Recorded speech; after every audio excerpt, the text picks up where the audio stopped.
আমার নাম বিদীপক, আমি একজন চার্টার অ্যাকাউন্টেন্ট। আমি আপনাকে একটা প্রশ্ন করতে চাই, সেটা হলো, স্যার, তালিবান সরকার একটা ফতোয়া জারি করেছিল বামিয়ানে বুদ্ধ মূর্তি ধ্বংস করার জন্য। বলা হয়েছিল সেটা ইসলামের বিরুদ্ধে। আমি জানতে চাই এটা আসলে ইসলামের বিরুদ্ধে কি না। এটা কি আসলে সেই পথ যেটা শয়তানের দেখানো পথ, যে ব্যাপারে মুসলমানদের সতর্ক থাকতে হবে? ভাই, আপনি যে প্রশ্নটা করেছেন একই প্রশ্ন আমাকে করা হয়েছিল আমি যখন সুরাটে বক্তৃতা দিচ্ছিলাম। ঘটনাটা ঘটার মাত্র কয়েকদিন পরের কথা। তখন এটা বেশ গরম খবর ছিল। তালেবানরা ধ্বংস করছিল সেই সময় বামিয়ানের বুদ্ধ মূর্তিগুলো। ভাই আমাকে প্রশ্ন করেছেন যে এটা কি ইসলামের বিরুদ্ধে ইত্যাদি। একই প্রশ্ন আমাকে একজন অমুসলিম জিজ্ঞাসা করেছিল সুরাটে, যে কাজটা ঠিক না ভুল। আর তখন কিছু পরস্পর বিরোধী খবর শোনা গিয়েছিল আসলে তারা মূর্তিগুলো ধ্বংস করেছে কিনা। আর তাই তখন আমি বলেছিলাম যে আমি জানি না ওগুলো ধ্বংস করা হয়েছে কিনা, কিন্তু আজকে আমরা জানি যে এটা সত্য ঘটনা, ধ্বংস করা হয়েছে। কাজটা ঠিক না ভুল, আমি যা বলতে পারি যে আমি বিভিন্ন ধর্মের একজন ছাত্র হিসেবে বলছি, ঠিক না ভুল সেটা পরে বলছি। আমি যেটা বলতে পারি যে অবশ্যই তালিবানরা যদি তারা বুদ্ধমূর্তিগুলো ধ্বংস করে থাকে, তারা যেটা করেছে তারা আসলে বৌদ্ধদের উপকারী করেছে। আমি বিভিন্ন ধর্মের একজন ছাত্র, আমি বৌদ্ধ ধর্মগ্রন্থ পড়েছি, আমি পড়েছি ধম্মপাঠ, আমি ধর্মগ্রন্থগুলো পড়েছি। এই ধর্মগ্রন্থগুলোর মধ্যে কোথাও লেখা নেই যেখানে বুদ্ধ বলেছেন যে আবার মূর্তি পূজা করো। বুদ্ধ কখনোই বলেননি যে বৌদ্ধরা মূর্তি পূজা করবে। মূর্তি পূজা পরে চালু হয়েছে। আমি যেটা বলতে পারি বিভিন্ন ধর্মের একজন ছাত্র হিসেবে, ঠিক না ভুল সে ব্যাপারে পরে আসছি, তারা যেটা করেছিল আসলেই তারা বৌদ্ধদের উপকার করেছিল। আর বৌদ্ধ ধর্মগ্রন্থের মধ্যে কোথাও লেখা নেই তার মূর্তি বানাতে হবে। এবার প্রশ্নটাতে আসি। এই প্রশ্নটা আমাকে এক সাংবাদিক করেছিল ব্যাঙ্গালোরে, যে শুধু এই কারণে ইসলাম মনে করে মূর্তি পূজা করা একেবারে নিষিদ্ধ। অন্য ধর্মে আছে, খ্রিস্টান ধর্ম বলে, যদি আপনি পড়েন ওল্ড টেস্টামেন্ট, এটা বলা হচ্ছে বুক অফ ডিউটেরোনমিতে 5 নম্বর অধ্যায়ে 7 থেকে 9 অনুচ্ছেদে। এছাড়াও বুক অফ এক্সোডাসে 20 নম্বর অধ্যায়ে 3 থেকে 5 নম্বর অনুচ্ছেদে বলা হয়েছে আমাকে ছাড়া অন্য কারো উপাসনা করো না, আমার উপাসনা করতে কোনো প্রতিমা তৈরি করো না, আমার কোনো রূপক তৈরি করো না উপরের স্বর্গ নিচের পৃথিবী অথবা পৃথিবীর নিচের সমুদ্র থেকে। তাদের সামনে নতজানু হয়েও না, তাদের সেবা করো না, কারণ আমি ঈশ্বর সৃষ্টিকর্তা খুব ঈর্ষাপরায়ণ। তাই খ্রিস্টান ধর্ম অনুসারে, ইহুদি ধর্ম মতে মূর্তি তৈরি করে তাকে ঈশ্বর বলা একেবারে নিষিদ্ধ, একইভাবে নিষিদ্ধ ইসলামেও। তো আমি যখন উত্তর বললাম তারা বৌদ্ধদের উপকার করলো, তখন প্রশ্ন করেছিল যে মূর্তি ভেঙে এই তালেবানরা তারা কি দুঃখ কষ্ট দেয়নি লক্ষ লক্ষ বৌদ্ধদের? আমি বলেছিলাম হ্যাঁ। তাহলে ইসলামকে অনুমতি দেয় লক্ষ লক্ষ বৌদ্ধদের দুঃখ কষ্ট দেওয়ার? আমি সেই সাংবাদিকের প্রশ্ন করেছিলাম কি করা যাবে যদি ইন্ডিয়ান সরকার ধরে ফেলে বেশ কিছু ড্রাগস, কোকেন, ব্রাউন সুগার, যার দাম 10 কোটি টাকা, প্রায় $1.5 মিলিয়ন দামের ড্রাগস ধরলো, তারা কি করবে ইন্ডিয়ান সরকার? সেই সাংবাদিক বললেন যে ইন্ডিয়ান সরকার সেটা পুড়িয়ে ফেলবে। আমি বললাম ভালো। তারপর বললাম আপনি কি জানেন এই পৃথিবীতে লক্ষ লক্ষ মানুষের কাছে ড্রাগস ঈশ্বর? তাহলে আপনি কি ইন্ডিয়ান সরকারের সাথে একমত হবেন না, তাদের বিপক্ষে যাবেন যে তারা ধ্বংস করেছে লক্ষ লক্ষ মাদক সেবীদের ঈশ্বরকে? কারণ ইন্ডিয়ান সরকার মনে করে যে ড্রাগস ক্ষতি করে শরীরের জন্য, তারা যা করছে ঠিক করছে, যদিও সেটা কষ্ট দিচ্ছে লক্ষ লক্ষ ড্রাগ এডিক্টেডদের, কিন্তু এটা ঠিক না জেনেই তারা পুড়িয়ে ফেলছে। আপনি সেখানে গিয়ে ইন্ডিয়ান সরকারকে বলতে পারেন না যে কেন ড্রাগস পড়াচ্ছেন, এডিক্টেডদের খারাপ লাগবে। তাই একইভাবে আফগানিস্তান, সেখানকার সরকার, এটা তাদের সম্পত্তি, ওই মূর্তিগুলো তাদের সম্পত্তি। যদি তারা এই কাজ করতো অন্য কোনো দেশে তাহলে আপত্তি জানাতে পারতে। তারা তাদের দেশে এটা করেছে, এটা তাদের সম্পত্তি, তাদের পছন্দ হলে তারা রাখবে, ইচ্ছে হলে ধ্বংস করে ফেলবে। আমরা আপত্তি জানানোর কে? আমরা কে? আর এছাড়াও যদি আপনি দেখেন যে লোকজন নিজেদের মধ্যে বলা বলি করছে যে ইন্ডিয়ান সরকার খুবই সহনশীল। আপনি কি জানেন যে বোম্বেতে যখন আপনি ডোমেস্টিক এয়ারপোর্টে আসবেন, সান্টাক্রুজ এয়ারপোর্টে, যেখানে একটা বড় মূর্তি ছিল মহাবীরের, হোটেল জালের ঠিক সামনেই মূর্তিটা ছিল নগ্ন। তারপর লোকজন আপত্তি জানালো, তখন মূর্তিটার সামনে একটা দেয়াল তুলে দেওয়া হলো। তারপর কয়েক মাস পরে তারা সরিয়ে ফেললো মূর্তিটা। এই একই লোকগুলি যারা আপত্তি জানালো মূর্তির ব্যাপারে, সেই লোকগুলো নিন্দা জানাচ্ছে আফগানিস্তানকে। কেন? একই লোকগুলো আপত্তি জানালো রাস্তার উপর একটা মূর্তির ব্যাপারে। দেখলেন? আপনি কি জানেন ইন্ডিয়াতে জৈন ধর্মের অনুসারীর সংখ্যা আফগানিস্তানের বৌদ্ধদের চেয়ে বেশি? তাই যখন বোম্বের সরকার সেই মূর্তিটাকে সরিয়ে ফেললো, যাকে মনে করা হয় ঈশ্বর, যাকে মনে করেন তীর্থঙ্কর জৈনরা, আর জৈন ধর্মের অনুসারীর সংখ্যা ইন্ডিয়াতে যারা আছে আফগানিস্তানের বৌদ্ধদের চেয়ে বেশি, সেই সময় কি আপত্তি তোলেনি? আর যখন আফগানিস্তান সরকার এটা করছে তখন আপনি আপত্তি জানাচ্ছেন কেন? এই দুই মুখ নীতি। কারণটা হচ্ছে ওয়ার্ল্ড ব্যাংক। জৈনরা কি দুঃখ পায়নি যখন জৈনরা একটা মূর্তি রাখলো মহাবীরের, যাকে তারা মনে করে তীর্থঙ্কর, আপনি কেন আপত্তি জানাবেন? ঠিক তখনই সবাই বলে উঠলো যে সরাতে হবে মূর্তিটা, সরাতে হবে মূর্তিটা। আর সেই লোকগুলো আপত্তি আর নিন্দা জানাচ্ছে, কেন তোমরা ধ্বংস করলে বামিয়ানদের বুদ্ধ মূর্তিগুলো? দুমুখ নীতি। আর তাই আমাদের মানুষ হিসাবে নেওয়া উচিত একমুখ নীতি। এক একবার এক এক রূপ ধারণ করা, এই নিয়ম ভালো না। আমি যেটা মনে করি এটা তাদের সম্পত্তি। ধরেন একজন অমুসলিম একটা বাড়ি কিনলো, সেই ঘরের মধ্যে খোদাই করা আছে কাবা শরীফ, ধরেন কাবা শরীফ। যদি সেই অমুসলিম কাবা শরীফ পছন্দ না করে আর সেটা ঢেকে ফেলে, কে আপত্তি জানাবে? যদি কেউ, আর বিশ্বাস করেন যদি কোনো মুসলমান যদি সে তৈরি করে কোন মূর্তি মোহাম্মদ সাল্লাল্লাহু আলাইহি সাল্লামের, আপনি যদি সেই মূর্তি ধ্বংস করেন, সারা বিশ্বের মুসলমান যদি আপনার বিপক্ষে থাকে, আমি ডাক্তার জাকির নায়েক আপনার পক্ষে থাকবো।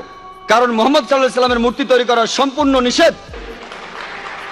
যদি কোনো মুসলমান পাগল মোহাম্মদ সাল্লাল্লাহু আলাইহি সাল্লামের মূর্তি তৈরি করে এবং তার পুজো করে, আর আপনি একজন অমুসলিম যিনি ইসলাম সম্পর্কে জানেন, আপনি যদি সেই মূর্তি ধ্বংস করেন, যদি সারা বিশ্বের মুসলমান আপনার বিপক্ষে থাকে, আমি ডাক্তার জাকির নায়েক আপনার পক্ষে থাকবো।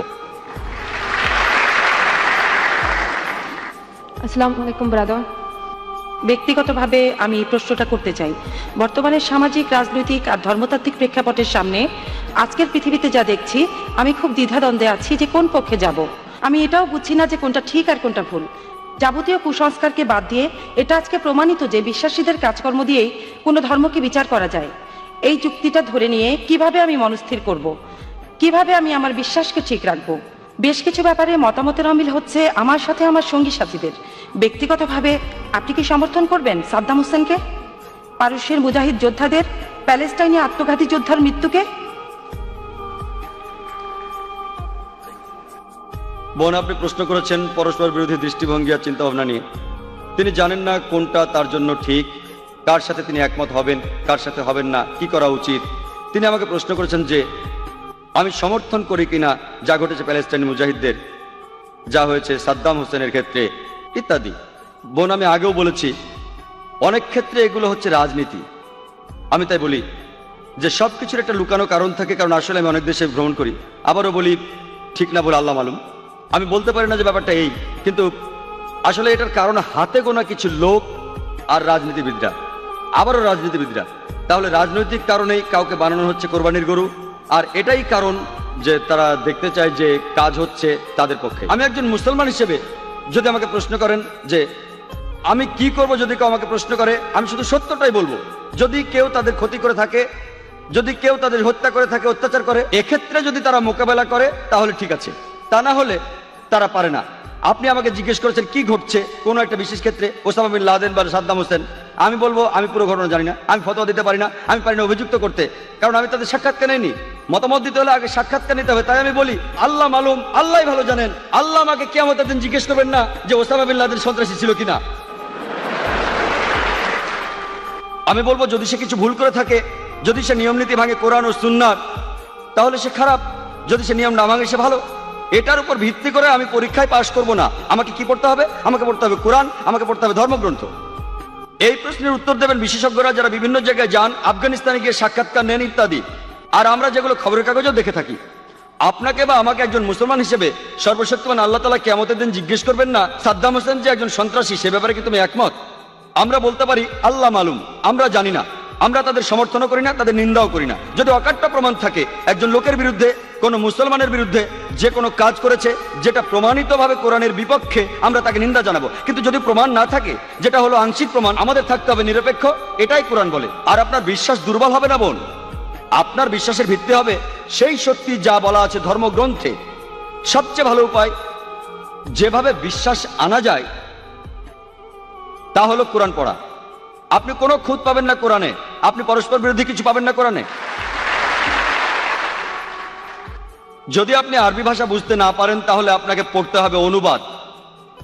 এই যে এই বইটি লিখেছেন আব্দুল্লাহ ইউসুফ আলী, আর এই অনুবাদটা বাইরের দোকানে পাওয়া যায়। তাই বোন, আপনি যদি পড়েন কিভাবে জীবন ধারণ করতে হয় কোরআনের নির্দেশ অনুযায়ী, ইনশাআল্লাহ বিশ্বাস হবে মজবুত। আর বিশ্বাস করেন আপনি মোটেও লজ্জা পাবেন না মূল নীতিগুলো মেনে চলতে ইসলামে। আপনার যদি যুক্তিবুদ্ধি থাকে তাহলে আপনি বুঝবেন কেন এই নীতিগুলো প্রণয়ন করা হয়েছে। আপনি বিশ্বাস করেন বোন, আমি ঘুরে বেড়াই পৃথিবীর বিভিন্ন দেশে, আমি কথা বলি, আমার মাথায় টুপি আছে, আমার দাড়ি আছে, আমি অনেক পশ্চিমা দেশে গিয়েছি, কখনো কোনো সমস্যায় পড়িনি। মাঝে মধ্যে কোনো মানুষ হয়তো প্রশ্ন করেছে, কিন্তু কোনো সমস্যা হয়নি। মানে কেন আমি ভয় পাবো সত্যি কথা বলতে? তাহলে যদি আপনার জ্ঞান থাকে ধর্মগ্রন্থ সম্পর্কে আর আপনার যুক্তিবুদ্ধি থাকে, আপনি গর্ববোধ করবেন। এমনকি আপনিও নিজেকে বলবেন আমার মতো, আপনিও নিজেকে বলবেন মৌলবাদী। আসসালামু আলাইকুম, আমি মোহাম্মদ ফজলুর রহমান আব্দুল্লাহ। আমার প্রশ্নটা হলো যে আমি চাকরি করি এই ছেলে, আমাদের দেয়া হয়েছে একটা হ্যান্ডবুক যেখানে লেখা আছে দায়িত্ব আর কর্তব্য। হ্যান্ডবুকটার প্রথম পৃষ্ঠার উপর লেখা আছে ভগবদ গীতার শ্লোক। আমি শ্লোকটা বলছি। यदा यदा हि धर्मस्य ग्लानिर्भवति भारत अभ्युत्थानम् अधर्मस्य तदात्मानं सृजाम्यहं परित्राणाय साधूनां विनाशाय च दुष्कृता धर्म संस्थापनार्थाय संभवामि युगे युगे।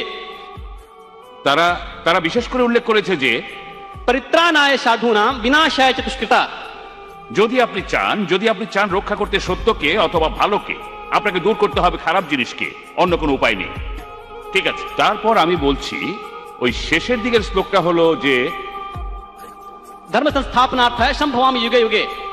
এর অর্থ হলো আমি সব যুগেই, ঈশ্বর বলেছেন যে আমি সব যুগেই পৃথিবীতে আসি, কিন্তু আমাদের বিশ্বাস হলো, আমার হিন্দু ভাইদের বিশ্বাস হলো আমি সব যুগেই পৃথিবীতে আসি। আমি বলবো মিস্টার জাকির নায়েককে এটার ব্যাখ্যা করতে, এই যে বিশ্বাসগুলো আমাদের আছে এগুলো ঠিক না ভুল। ধন্যবাদ। আমি আবারও অনুরোধ করছি দর্শক এবং ভলেন্টিয়ারদের, আমরা প্রশ্ন আশা করছি অমুসলিমদের কাছ থেকে, যাতে তাদের ভুল ভাঙাতে পারি। আর তারপর মুসলমানদের কাছে আসবো, তারা তো অনেক অনুষ্ঠানে উপস্থিত থাকছেন। আমি চাইবো অমুসলিমরা বেশি করে প্রশ্ন করুন, আপনারা তো সুযোগ পান না প্রত্যেকদিন ইসলামের উপর প্রশ্ন করার।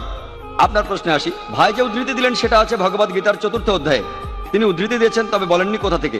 সেটা হলো ভগবদ গীতার 4th অধ্যায়। যখনই পৃথিবীতে অধর্ম হয়, অসত্য আসে, মিথ্যে আসে, অরাজকতা আসে, তখনই সর্বশক্তিমান স্রষ্টা পৃথিবীতে আসেন এবং গ্রহণ করেন মানুষের রূপ, অবতার। আর তিনি দেখেন যে অরাজকতা চলছে, যে বিপদ চলছে, যে বিশৃঙ্খলা চলছে পৃথিবীতে, তিনি সবকিছু বন্ধ করতে আসেন অবতার বা মানুষের রূপ নিয়ে। এটা ঠিক, আমরা কি একমত?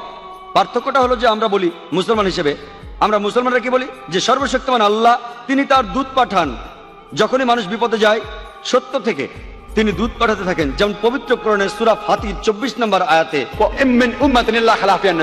এমন কোন সম্প্রদায় নাই যাহার নিকট সতর্ককারী প্রেরিত হয় নাই।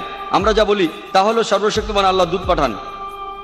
যেমন আদম, মুসা, ঈসা, মুহাম্মদ সাল্লাল্লাহু আলাইহি সাল্লাম, তারা সবাই প্রেরিত দূত সর্বশক্তিমান আল্লাহর। হিন্দুরা বিশ্বাস করে অবতারবাদী, ঈশ্বর মানুষের রূপ নেন।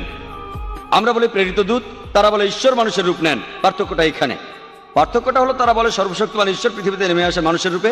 আমরা এতে একমত না, খ্রিস্টানরাও একমত না, ইসলাম একমত না। যে ব্যাপারে আমরা একমত কিছুটা মিল আছে, যদিও ব্যাপারটার মধ্যে অনেক পার্থক্য। তবে আমরা বলি যে সর্বশক্তিমান আল্লাহ দূত পাঠান, তারা আল্লাহর মনোনীত লোক মানুষকে সত্যের পথে নিয়ে আসার জন্য। আর সর্বশেষ যে দূত পৃথিবীর বুকে এসেছেন তিনি হলেন মহানবী সাল্লাল্লাহু আলাইহি সাল্লাম। এবং আল্লাহ বহু গ্রন্থ পাঠিয়েছেন। আমি নাম ধরে উল্লেখ করতে পারি, যদি আপনি দেখেন সেখানে পাবেন ওল্ড টেস্টামেন্ট, নিউ টেস্টামেন্ট। আমরা মুসলমানরা বলি এটাই শেষ গ্রন্থ সর্বশক্তিমান আল্লাহর। গুড ইভিনিং স্যার, আমার নাম রাজকুমার, আমি মেডিকেল ফাইনাল ইয়ারের ছাত্র স্ট্যানলি মেডিকেল কলেজে। আমার প্রশ্নটা হলো, ইন্ডিয়ান মুসলমানরা কেন সবসময় ইন্ডিয়ান সিভিল কোর্টের বিরোধিতা করে? কেন ইন্ডিয়ার মুসলমানরা কমন সিভিল প্রসিডিওর কোর্টের বিরোধিতা করে? ধন্যবাদ। ভাই, আপনি খুব সুন্দর একটা প্রশ্ন করেছেন যে কেন মুসলমানেরা বিরোধিতা করে কমন সিভিল কোর্টের। ভাই, আমি কমন সিভিল কোর্টের পক্ষে, কিন্তু সেই কমন সিভিল কোর্টকে হতে হবে সবচেয়ে স্বচ্ছ, যেখানে ন্যায় বিচার পাওয়া যায়। আমি এর পক্ষে। এমনকি যদি ইন্ডিয়ার সমস্ত মুসলমানেরা এর বিরোধিতা করে, আমি ডাক্তার জাকির নায়েকের পক্ষে, এবং আমি তর্ক করতে রাজি, আমি কথা বলতে রাজি আছি, যুক্তির সাথে আলোচনা করতে, কোন নিয়মটা সবচেয়ে সেরা, কোন আইনটা সবচেয়ে সেরা। আর আপনারা বের করেন যে আইনটা সবচেয়ে বাস্তবসম্মত, সেটা প্রয়োগ করুন। আমি এখানে বলবো যে সারা ইন্ডিয়াতে কমন সিভিল কোর্ট একটাই থাকুক। ক্রিমিনাল কোর্টও, শুধু সিভিল কোর্ট কেন, কমন সিভিল কোর্ট থাকুক, কমন ক্রিমিনাল কোর্টও থাকুক। কিন্তু আমাদের আগে ঠিক করতে হবে যে কোন আইনটা সবচেয়ে সেরা। যেমন একজন হিন্দু মহিলা আমাকে জিজ্ঞেস করেছিলেন কেন ইসলাম একজন পুরুষকে একাধিক স্ত্রী রাখার অনুমতি দেয়। আমি উত্তর দিয়েছিলাম এবং প্রশংসা পেয়েছিলাম। এই উত্তরে একমত হলে আপনাকে কমন সিভিল কোর্টে লিখতে হবে যে একজন পুরুষ একজনের বেশি স্ত্রী রাখতে পারবেন। আমরা জানি পৃথিবীতে মহিলার সংখ্যা পুরুষের চেয়ে বেশি। এর জন্য কোনো সমাধান নেই, কোনো ধর্মের সমাধান দেয়নি। যদিও কোনো ধর্মই বলে না যে মাত্র একটাই বিয়ে করুন, শুধুমাত্র কোরআন ছাড়া। আমি একটা উদাহরণ দিয়েছিলাম যে হিজাবের সঙ্গে ধর্ষণের সম্পর্ক। আমি উপমা দিয়েছিলাম যে সবচেয়ে কঠিন যে শাস্তিটা আমরা দিতে পারি, যে সর্বোচ্চ শাস্তিটা আমরা দিতে পারি, যার ফলাফল সবচেয়ে ভালো, যেমন ইসলাম বলে মহিলাদের হিজাব পরা উচিত। কোন পুরুষ কোন মহিলাকে দেখলে তার দৃষ্টি নিচু করবে, তারপরেও যদি কোনো পুরুষ ধর্ষণ করে সে সর্বোচ্চ শাস্তি পাবে, সেটা হলো মৃত্যুদণ্ড। আমি আমেরিকার পরিসংখ্যান দিয়েছিলাম যে 1990 সালে FBI এর রিপোর্ট অনুযায়ী 1756টি ধর্ষণ সংঘটিত হয়েছে প্রত্যেক দিন 1990 সালে। 1996 সালে US ডিপার্টমেন্ট অফ জাস্টিসের রিপোর্ট অনুযায়ী 2713টি ধর্ষণের ঘটনা ঘটেছে প্রত্যেক দিন 1996 সালে। অর্থাৎ প্রতি 32 সেকেন্ডে একটি ধর্ষণ ঘটছে। আমরা এখানে যে 2 ঘন্টা ধরে আছি, আমেরিকায় 200-এরও বেশি ধর্ষণের ঘটনা ঘটে গেছে এই সময়ের মধ্যে।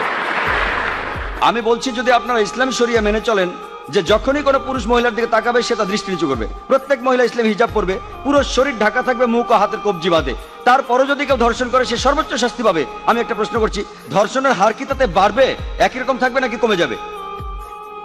এটা কমে যাবে, এটাই বাস্তবায়ন। আর আপনারা দেখবেন একটা অনুষ্ঠান দেখিয়েছিল বিবিসিতে, যেখানে বলা হচ্ছিল নাইজেরিয়া সম্পর্কে। তারা ইসলামী শরিয়া প্রয়োগ করেছিল, ধর্ষণের শাস্তি মৃত্যুদণ্ড, আর তখনই ধর্ষণের ঘটনা সেখানে কমে গিয়েছিল। পৃথিবীতে সবচেয়ে কম ধর্ষণের ঘটনা ঘটে সৌদি আরবে। আমি সৌদি আরবের পক্ষে বলছি না, তবে যেটা ভালো তার প্রশংসা করা উচিত। আমি অভিনন্দন জানাই LK আদভানিকে। আমার মনে পড়ছে কয়েক বছর আগে 1999 সালে অক্টোবর মাসে তিনি একটা বিবৃতি দিয়েছিলেন স্বরাষ্ট্রমন্ত্রী হিসেবে যে মৃত্যুদণ্ডই হবে একজন ধর্ষকের শাস্তি। তাকে অভিনন্দন জানাই, তিনি ইসলামের কাছাকাছি এসে গেছেন। হয়তো এর পরে স্বরাষ্ট্রমন্ত্রী বলবেন যে সব মহিলাদের হিজাব পরা উচিত। হ্যালো, সালাম আলাইকুম। আমার নাম ইয়াসির ফাহামি, আমি এসেছি ইরান থেকে। আমি যেটা জানতে চাই, আপনি নিশ্চয়ই সালমান রুশদি স্যাটানিক ভার্সেস পড়েছেন। একজন মুসলমান হিসাবে কেউ বইটা পছন্দ করবে না। আপনি কি মনে করেন যে ইমাম খোমেনি যা করেছিলেন তিনি কি ফতোয়াটা দিয়ে ঠিক করেছিলেন? এটাই আমার মূল প্রশ্ন। ইমাম খোমেনি যা করেছিলেন ফতোয়া জারি সালমান রুশদির বিরুদ্ধে, সেটা কি ঠিক ছিল? আপনি প্রশ্ন করেছেন সালমান রুশদি সম্পর্কে ইমাম খোমেনি যে ফতোয়া জারি করেছিলেন সেটা ঠিক ছিল কিনা।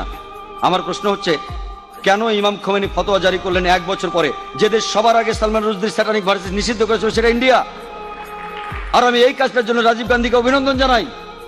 কেন ইমাম খোমেনি সালমান রুশদিকে হত্যা করার ফতোয়া দিলেন 1 বছর পরে? কারণ তাকে নিয়ে কোনো খবর হচ্ছিল না।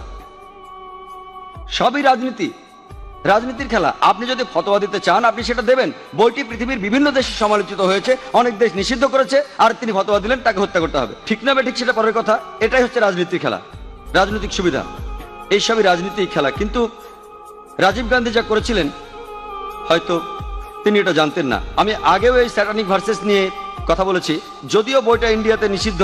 আমি বইটা পড়েছি, হয়তো জানেন সালমান রুশদি বলে যে সে মুসলমান ছিল, সে কাউকেই বাদ দেয়নি। তার বইতে সে রানী এলিজাবেথকে ছোট করেছে। আর সেই একই ব্রিটিশ সরকার এক আমেরিকান লেখকের বই নিষিদ্ধ করেছে অশ্লীল শব্দ ব্যবহারের জন্য, father uncle cousin king, Margaret থ্যাচারকে উদ্দেশ্য করে। আর এই সালমান রুশদি শব্দটাকে আরো ভয়াবহ করলো আইএনজি যোগ করে। তারপরেও বইটা খুব জনপ্রিয়।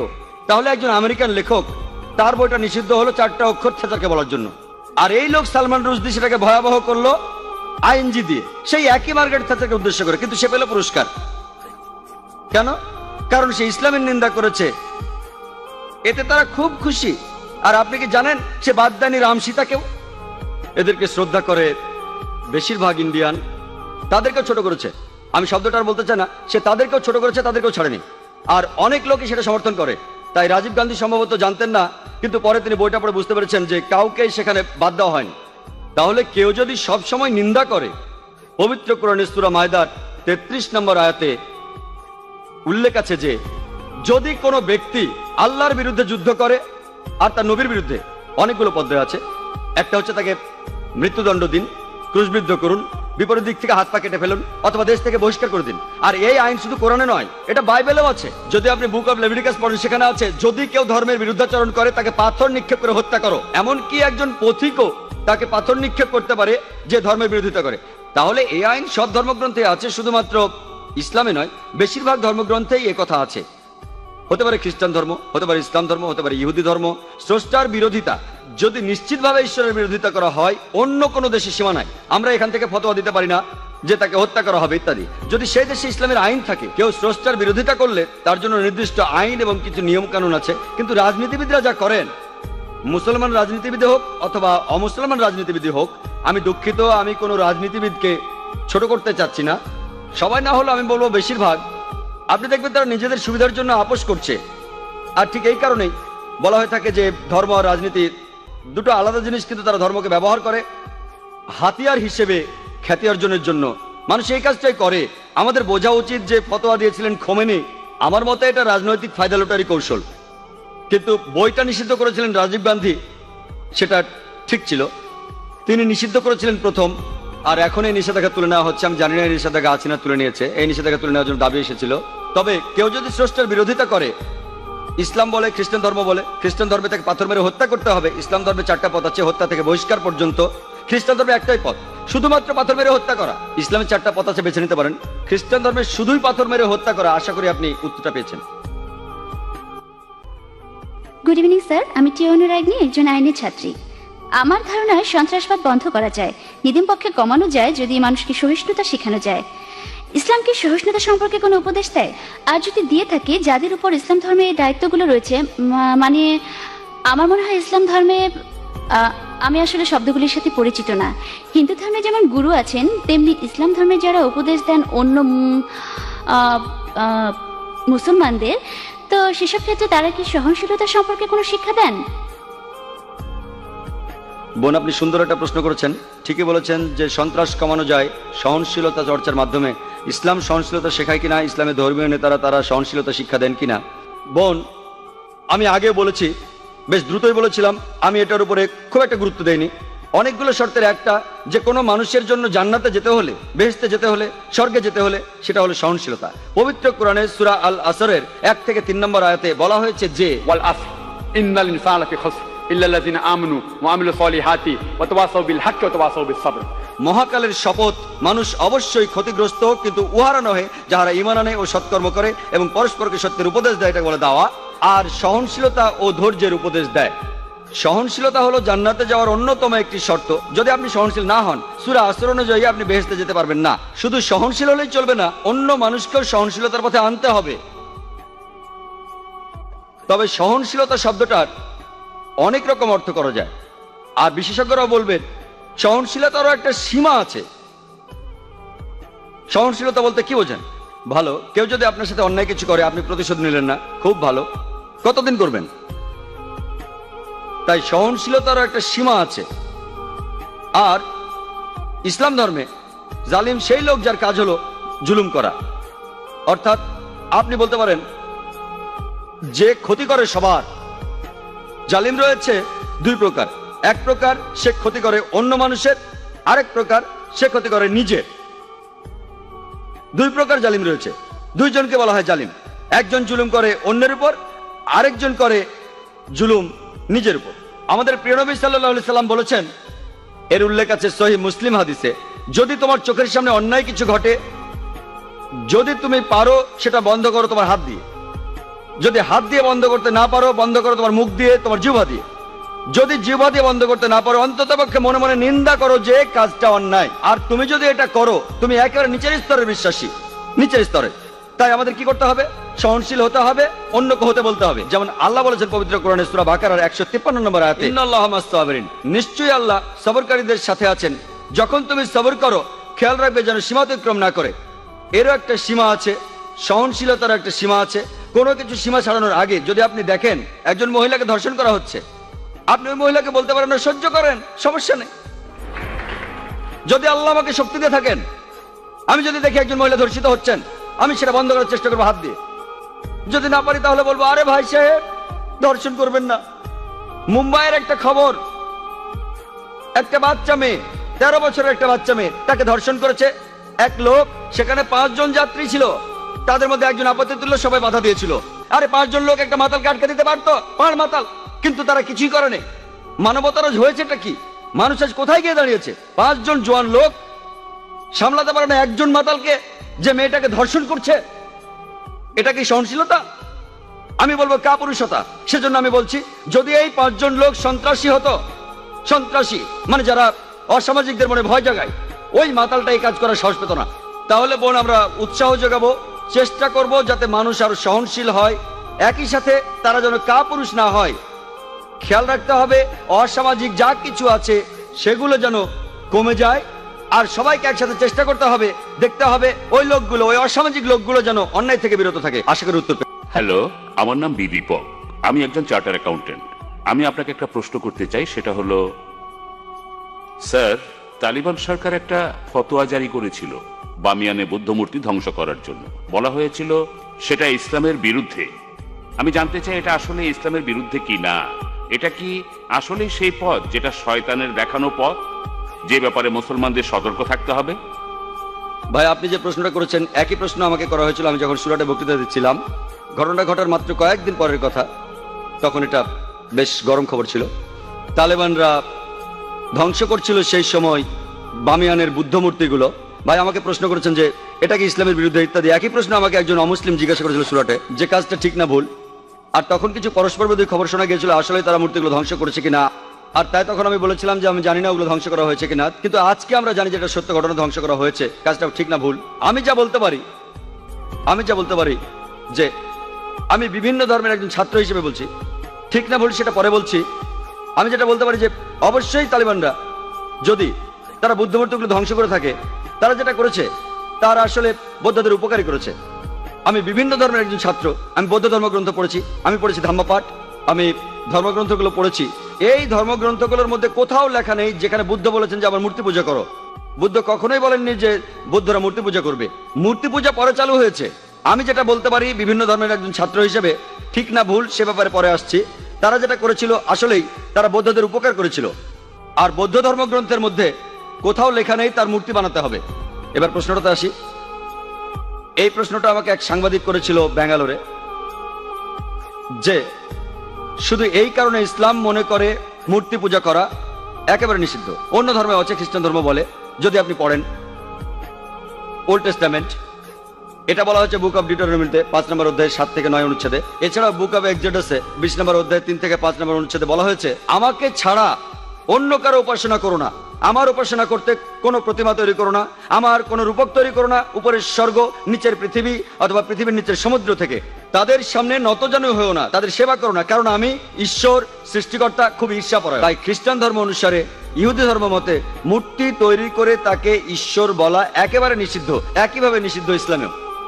তো আমি যখন উত্তর বললাম তারা বৌদ্ধদের উপকার করলো, তখন প্রশ্ন করেছিল যে মূর্তি ভেঙে এই তালেবানরা তারা কি দুঃখ কষ্ট দেয়নি লক্ষ লক্ষ বৌদ্ধদের? আমি বলেছিলাম হ্যাঁ। তাহলে ইসলামকে অনুমতি দেয় লক্ষ লক্ষ বৌদ্ধদের দুঃখ কষ্ট দেওয়ার? আমি সেই সাংবাদিককে প্রশ্ন করেছিলাম কি করা যাবে যদি ইন্ডিয়ান সরকার ধরে ফেলে বেশ কিছু ড্রাগস, কোকেন, ব্রাউন সুগার, যার দাম 10 কোটি টাকা, প্রায় $1.5 মিলিয়ন দামের ড্রাগস ধরলো, তারা কি করবে ইন্ডিয়ান সরকার? সেই সাংবাদিক বললেন যে ইন্ডিয়ান সরকার সেটা পুড়িয়ে ফেলবে। আমি বললাম ভালো। তারপর বললাম আপনি কি জানেন এই পৃথিবীতে লক্ষ লক্ষ মানুষের কাছে ড্রাগস ঈশ্বর? তাহলে আপনি কি ইন্ডিয়ান সরকারের সাথে একমত হবেন না, তাদের বিপক্ষে যাবেন যে তারা ধ্বংস করেছে লক্ষ লক্ষ মাদক সেবীদের ঈশ্বরকে? কারণ ইন্ডিয়ান সরকার মনে করে যে ড্রাগস ক্ষতি করে শরীরের জন্য, তারা যা করছে ঠিক করছে, যদিও সেটা কষ্ট দিচ্ছে লক্ষ লক্ষ ড্রাগ এডিক্টেডদের, কিন্তু এটা ঠিক না জেনেই তারা পুড়িয়ে ফেলছে। আপনি সেখানে গিয়ে ইন্ডিয়ান সরকারকে বলতে পারেন না যে কেন ড্রাগস পড়াচ্ছেন, এডিক্টেডদের খারাপ লাগবে। তাই একইভাবে আফগানিস্তান, সেখানকার সরকার, এটা তাদের সম্পত্তি, ওই মূর্তিগুলো তাদের সম্পত্তি। যদি তারা এই কাজ করতো অন্য কোনো দেশে তাহলে আপত্তি জানাতে পারতে। তারা তাদের দেশে এটা করেছে, এটা তাদের সম্পত্তি, তাদের পছন্দ হলে তারা রাখবে, ইচ্ছে হলে ধ্বংস করে ফেলবে। আমরা আপত্তি জানানোর কে? আমরা কে? আর এছাড়াও যদি আপনি দেখেন যে লোকজন নিজেদের মধ্যে বলা বলি করছে যে ইন্ডিয়ান সরকার খুবই সহনশীল। আপনি কি জানেন যে বোম্বেতে যখন আপনি ডোমেস্টিক এয়ারপোর্টে আসবেন, সান্টাক্রুজ এয়ারপোর্টে, যেখানে একটা বড় মূর্তি ছিল মহাবীরের হোটেল জালের ঠিক সামনেই মূর্তিটা ছিল নগ্ন। তারপর লোকজন আপত্তি জানালো, তখন মূর্তিটার সামনে একটা দেয়াল তুলে দেওয়া হলো। তারপর কয়েক মাস পরে তারা সরিয়ে ফেললো মূর্তিটা। এই একই লোকগুলি যারা আপত্তি জানালো মূর্তির ব্যাপারে, সেই লোকগুলো নিন্দা জানাচ্ছে আফগানিস্তানকে। কেন? একই লোকগুলো আপত্তি জানালো রাস্তার উপর একটা মূর্তির ব্যাপারে। দেখলেন? আপনি কি জানেন ইন্ডিয়াতে জৈন ধর্মের অনুসারীর সংখ্যা আফগানিস্তানে বৌদ্ধদের চেয়ে বেশি? তাই যখন বোম্বের সরকার সেই মূর্তিটাকে সরিয়ে ফেললো, যাকে মনে করা হয় ঈশ্বর, যাকে মনে করেন তীর্থঙ্কর জৈনরা, আর জৈন ধর্মের অনুসারীর সংখ্যা ইন্ডিয়াতে যারা আছে আফগানিস্তানের বৌদ্ধদের চেয়ে বেশি, সেই সময় কি আপত্তি তোলেনি? আর যখন আফগানিস্তান সরকার এটা করছে তখন আপনি আপত্তি জানাচ্ছেন কেন? এই দুই মুখ নীতি। কারণটা হচ্ছে ওয়ার্ল্ড ব্যাংক। জৈনরা কি দুঃখ পায়নি যখন জৈনরা একটা মূর্তি রাখলো মহাবীরের, যাকে তারা মনে করে তীর্থঙ্কর? আপনি কেন আপত্তি জানাবেন? ঠিক তখনই সবাই বলে উঠলো যে সরাতে হবে মূর্তিটা, সরাতে হবে মূর্তিটা। আর সেই লোকগুলোই আপত্তি আর নিন্দা জানাচ্ছে কেন তোমরা ধ্বংস করলে বামিয়ানদের বুদ্ধ মূর্তিগুলো। দুমুখনীতি। আর তাই আমাদের মানুষ হিসাবে নেওয়া উচিত একমুখনীতি। এক একবার এক এক রূপ ধারণ করা, এই নিয়ম ভালো না। আমি যেটা মনে করি এটা তাদের সম্পত্তি। ধরেন একজন অমুসলিম একটা বাড়ি কিনলো, সেই ঘরের মধ্যে খোদাই করা আছে কাবা শরীফ, ধরেন কাবা শরীফ। যদি সেই অমুসলিম কাবা শরীফ পছন্দ না করে সেটা ঢেকে ফেলে, কে আপত্তি জানাবে? যদি কেউ, আর বিশ্বাস করেন যদি কোনো মুসলমান যদি সে তৈরি করে কোন মূর্তি মোহাম্মদ সাল্লাল্লাহু আলাইহি সাল্লামের, আপনি যদি সেই মূর্তি ধ্বংস করেন, সারা বিশ্বের মুসলমান যদি আপনার বিপক্ষে থাকে, আমি ডাক্তার জাকির নায়েক আপনার পক্ষে থাকবো। কারণ মোহাম্মদ সাল্লাল্লাহু আলাইহি সাল্লামের মূর্তি তৈরি করা সম্পূর্ণ নিষেধ। যদি কোনো মুসলমান পাগল মোহাম্মদ সাল্লাল্লাহু আলাইহি সাল্লামের মূর্তি তৈরি করে এবং তার পূজা করে, আর আপনি একজন অমুসলিম যিনি ইসলাম সম্পর্কে জানেন, আপনি যদি সেই মূর্তি ধ্বংস করেন, যদি সারা বিশ্বের মুসলমান আপনার বিপক্ষে থাকে, আমি ডাক্তার জাকির নায়েক আপনার পক্ষে থাকবো।